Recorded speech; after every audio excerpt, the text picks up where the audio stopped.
Hello my friends, I'm Kayla. If you don't know me, we're doing my third quarterly wrap up of the year. This is basically a time that I take every 3 months to reminisce on how good or poorly my reading quarter has gone. I start out with stats, I tell you my favorites and least favorites very briefly, and then I started just doing a whole community section where I just feel like talking about the comments that you leave and answering questions and shouting out other booktubers. And that's what we get up to here. So I'm gonna go through every single video that I posted and the best book that I read from each of them, just to, in case you haven't, you're not caught up on all the vlogs, if you want a quick rapid fire answer to what my favorite books have been. Stats first. I read, let me find it, 68 books in the last 3 months. July was 25, August was 20, September was 23. I'm very consistent this year. I read 23,584 pages, which is more, I think, than the other 2 months or 2 quarters. And my average rating, it was a 3.57 and then a 3.56. Quarter 3, 3.6 even. I don't know how much you care about all the stats here, but I had a good chunk of 5 stars. I had a whole lot of 4 stars, way more 4 stars than 3 stars. Mostly physical reads, more new to me authors than ones I've read before. A lot of books I bought brand new, but I also borrowed a lot from the library. And 14 books came from my physical TBR, so that's good enough. And then the genre I read the most, fantasy and horror are tied with 18. Now, what I was up to for content, I did 2 videos where I was predicting ratings for my horror reads, and my favorites from these 2 videos combined, I still haven't had a 5-star 2025 horror, but the one that came the closest is a 4.5, The Possession of Alba Diaz. Just like I read 10 horror for that series, I read 10 fantasy romance for this series, where I'm reading recommendations from professionals and also from you. It's been a mixed bag. It went better overall than I thought it would. And the best things that I read at like a 4.5 out of 5 are A Feather So Black and Paladin's Grace. And then my 5-star from the series is Empire of Shadows. Continuing on my romance kick, I did a video where I was reading as much as I could in 24 hours and then another 24 hours. So like actually I'm counting every minute that I read, but then the other way was like I started the clock at 5 o'clock in the morning and finished at 5 o'clock in the morning. And I ended up reading 7 books in those 48 hours combined, but they were different. Anyway, I had 2 5-star romances. And if you didn't watch that video, I reminded everybody of the timeline. It had been 2 years and 7 months since I had a 5-star contemporary romance. And then Forget Me Not arrived in my life, and I'm so happy that it did. And then I also gave 5 stars to Love of My Afterlife, which is contemporary, but it's a little bit speculative at the same time. We had Summerween happen, which was all about reading mystery, thriller, and horror books for a week. I think I read all of these for that series, and my favorite here was Walking Practice, because I gave this one a 5. I did a video where what was I doing? I was doing canceled videos. I don't have all of the books that I read for that, but it was like videos that I had ideas for that I didn't fulfill, like getting a recommendation from a celebrity on Cameo or reading similar to someone that Akinator told me has a similar vibe, and I didn't end up with any 5 stars in that video. But it is one of my favorite things that I've posted in a while. Then I have buzzword episodes. There were 3 because we've been through 3 months. I don't have all of the books here, but the most successful thing that I read was Calabasas, because this was a 4.5. I recently did a video reflecting on 10 years of TBRs and seeing like something from every year, every other year that I had on my TBR shelf that I needed to go back and read. And this one has been on my TBR for a couple years, and it was my favorite from the video. The Appeal got a 4.5. Then I did this video where I blacked out, or my husband very kindly blacked out all of the author names in this anthology, and I guessed who wrote each story. It was so much fun. And so I reread The Stand because it is inspired by The Stand. This remained a 5-star read since the last time I read it, which was, 2 decades ago. And then, yeah, I also read a couple other things to prepare myself for that video. I did a reality show video where I read 3 books that have reality shows at the forefront, and 2 of these were fantastic. All of This and More, I gave a 4.5, and The Compound, I gave a 5. I, of course, over these 3 months had 3 book club picks, the Literally Dead book club. We've had live shows for all 3 of these, and my favorite of the bunch was Julie Chan is Dead at a 5 star. And then I have a handful of books that I just read like on my own time that aren't specifically in vlogs, but I did review all of these books in wrap-ups at the end of each respective month.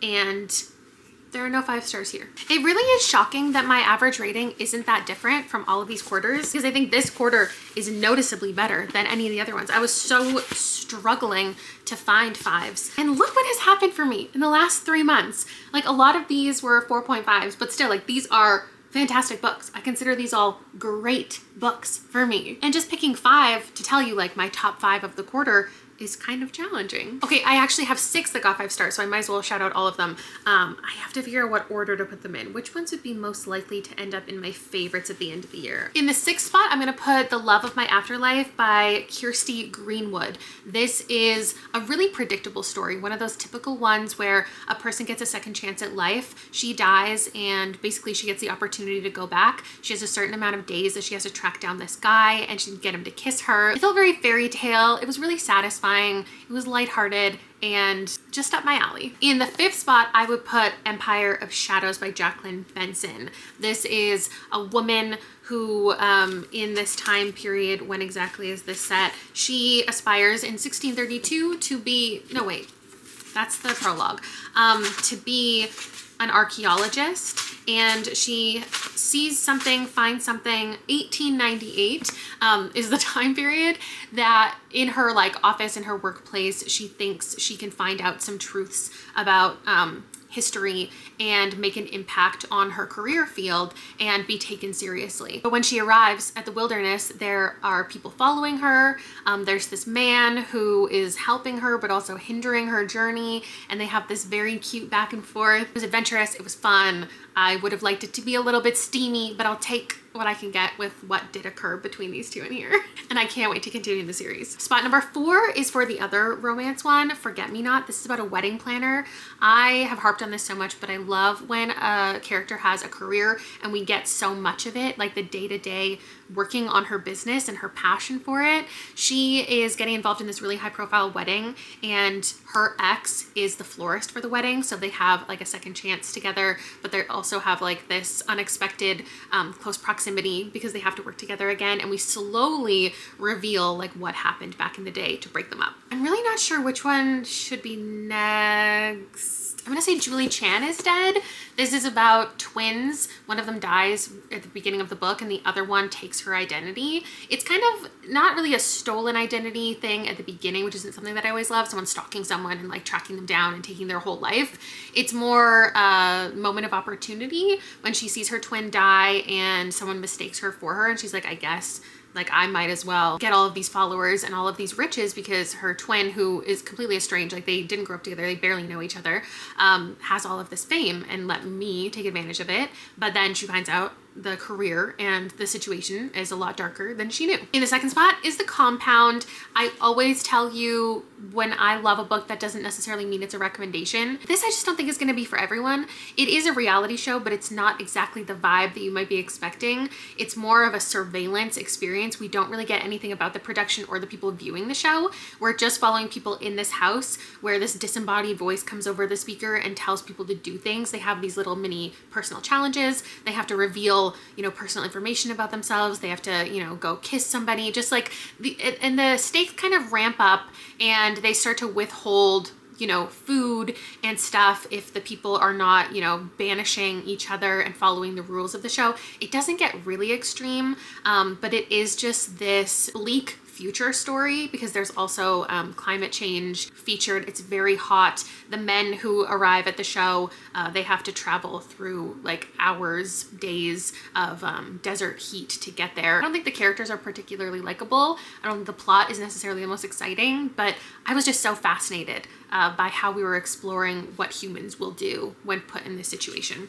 And then I guess my number 1 favorite was Walking Practice by Dolki Min, translated by Victoria Caudle. This is a disgusting sci-fi horror. It's about this alien who's shapeshifting, coming to Earth, trying to find love, having sex, a lot of really disgusting sex, and then eating the people that they're having sex with. There's commentary on gender and pain, and I just had such an interesting journey through this little novella that it's one of the most memorable reads of the year for me. My 5 least favorites of the season, thank you so much for asking.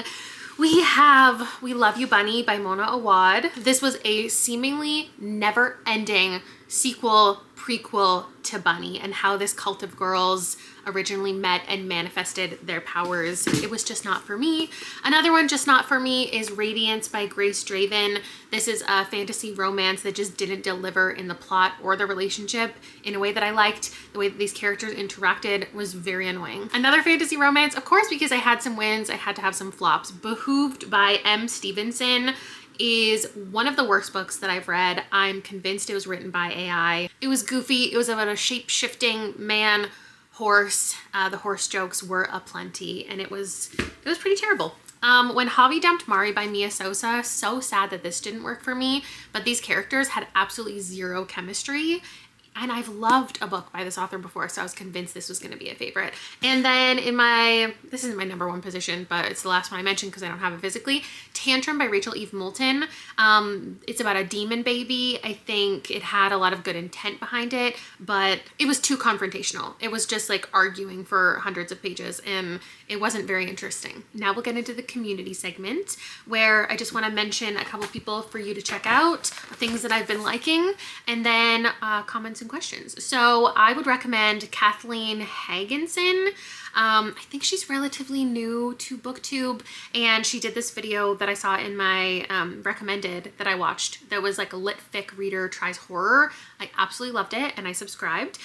Jamila B. Reedon did books based on the year she was born. So if you liked my series of going back and reading things from decades ago, you might want to check that one out. And They Were Readers is another channel that I just found. I think they've been doing videos for a while, but it's really fun to watch. I don't know if anyone has gotten into like watching duo channels where people are making content together. I just find it's fun. It's almost like watching a podcast where it's like more conversational because they're talking to each other and to you. So these two, I just love what their back and forth, and the books that they read, all is just very good, and I would recommend them. And then the last one is not technically a BookTube channel, but I guess they do kind of review books, but they're cookbooks, and it's called Cult Flav, and it's everything that I've wanted. Not that I've really seeked out a lot of cooking channels, so maybe other people do this, but they explore an entire cookbook. Like they go through different recipes that they want to try, and they explore things like how easy the cookbook is to understand,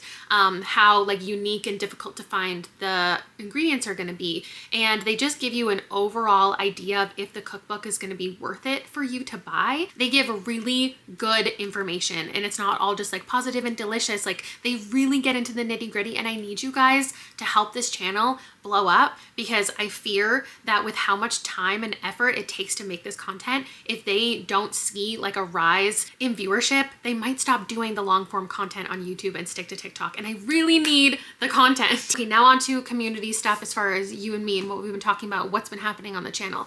I've posted some of my favorite videos in the last quarter. Doing the canceled videos video and the Stephen King anthology are some of my favorite like passion projects that I've done, and I really appreciate that you guys have come out of the woodwork and have commented and told me that you're having fun watching them, that you appreciate what I'm doing. I had somebody send me a tweet where I can't remember exactly what it said, but someone was talking about my channel, and then somebody commented or tweeted back or whatever and said, she's really in it for the love of the game. And I just, oh my God, I felt so seen, because I feel like what I've been doing this past quarter is leaning into the things that I really want to read and making videos around it. Sometimes like the books guide the videos, and sometimes the videos guide the books. And I've been picking up so much stuff that I've just been interested in, and I've been making these videos, especially that one that took so much prep work. And you know, the video didn't explode. It's not like it's doing incredibly well or anything, but the people who are here, who are tuning and watching, it seems like you guys like it.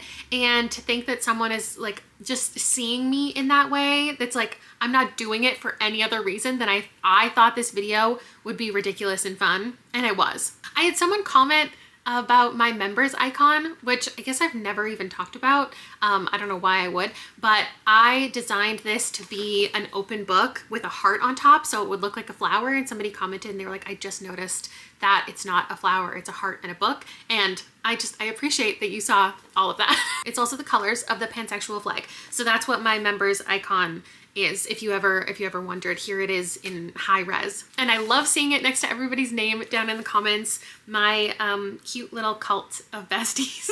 Oh, and then everyone commenting in the video where I got crumble and they left it on the side of the road. So many comments from people being like, how did they do that? How did that happen? I hope you got a refund. I just want to let everyone know I did not get a refund. I ordered directly from the Crumble website rather than through any delivery service. And apparently, like, I cannot get a refund if I've done it that way, even though my delivery person left it on the side of the road, on the other side of town, mind you. But yeah, so that was a really expensive day because I ordered it twice. I got a couple comments about the necklaces I've been wearing, and I think I've responded to all the comments because I wanted to make sure people, if they wanted them, got them before they sold out. All of the 3 that I've been wearing lately are from Urban. This one is called the Aria, this like big and chunky one. The one that I'm currently wearing is sold out. This one's not. This is called the, I want to say it was the Elisa. And then the one with the bunny is also sold out. And when I went back to check what it was called, it was just like a charm necklace. Like, it didn't even have a name, but they have a couple other cute ones on their website. So I usually get my necklaces from Urban or Anthropology. Okay, and then last time we were talking about doing an octopus vlog, and I was trying to figure out how to do an octopus vlog, and I was looking for advice and how I could fit the Kraken in. And I did get a couple comments. Somebody said I needed to turn it into a cephalopod vlog, and then somebody said tentacles. And like, obviously it's a tentacle vlog that I'm trying to do. So if you have any tentacle books, the salacious kind or the non-salacious kind, anything octopus related, I would love to hear your recommendations. Oh, somebody asked the jigsaw puzzle website that I use, and it's called Jigsaw Explorer, in case you wanted to know. It's my favorite. I'm very picky. I like the ones where you can choose how many pieces. So like, you can choose any of the puzzles and you can select how many pieces you want it to be. You can change the background so you can see the pieces easier to whatever color you want. And then also you can either do drag and dropping the puzzle pieces or click and click to move them. And I just love how that site actually functions. So that's why it is my favorite. All the other ones that anyone else has ever recommended, I've tried out and I don't like them. I got a couple comments on my shower curtain. So if you are new and you haven't been around for the shower curtain lore, I'm gonna direct you to a video where I got drunk and or high and redesigned my bathroom. Unfortunately, I can't tell you, well, I can tell you where the shower curtain came from. It came from Urban, but I can't link you because it is unfortunately sold out now. But I appreciate you liking my peachy shower curtain. Oh, and then this one was really important for me to talk about. Summerween, there is a prompt every year where it's like, read a book with 6 words in the title. And this is now the 2nd year in a row that I have done this. I interpret the prompt as 6 words or more. So I read a book, I think it was the one that was like, no one was supposed to die at the wedding. And I was like, here's a book with 6 words in the title. And in my mind, I'm saying 6 words or more, but the prompt is not 6 words or more. And I've gotten multiple people over the years telling me like, you are not understanding this challenge properly. And you're right. And I don't know what's wrong with me. And I keep doing it. And if I do it again next year, like, I have to delete my entire channel. Oh, and from my canceled videos video, I was talking about Labubus because I was reading books from, I was trying to find books recommended by Vanilla Mace, who I called Lavender Mace at one point in the video, which is just like so stupid. And I wanted you all to know that I do now have a Labubu. I couldn't find one while I was filming that video, but I tried so desperately to hunt one down and I couldn't. And then Rob ordered me one from eBay. He said it was from Pop Mart directly. I don't believe him. And I think it might be a Lafufu, but I don't know how to actually know. But I think the signs are here that this is not authentic and I don't care. I think he's so cute. Since he's not real, maybe we need to rename him. Instead of Hope, Like, what do you think it should be? Let me know in the comments below. And I will see you for my next quarterly update. I mean, I'll see you 100 times before then, but I'm excited to see where my reading year goes from here, because I think it's going up. But we'll see in the next reading vlog if the trend is continuing. Please let me know your favorites of the quarter, and I will see you later.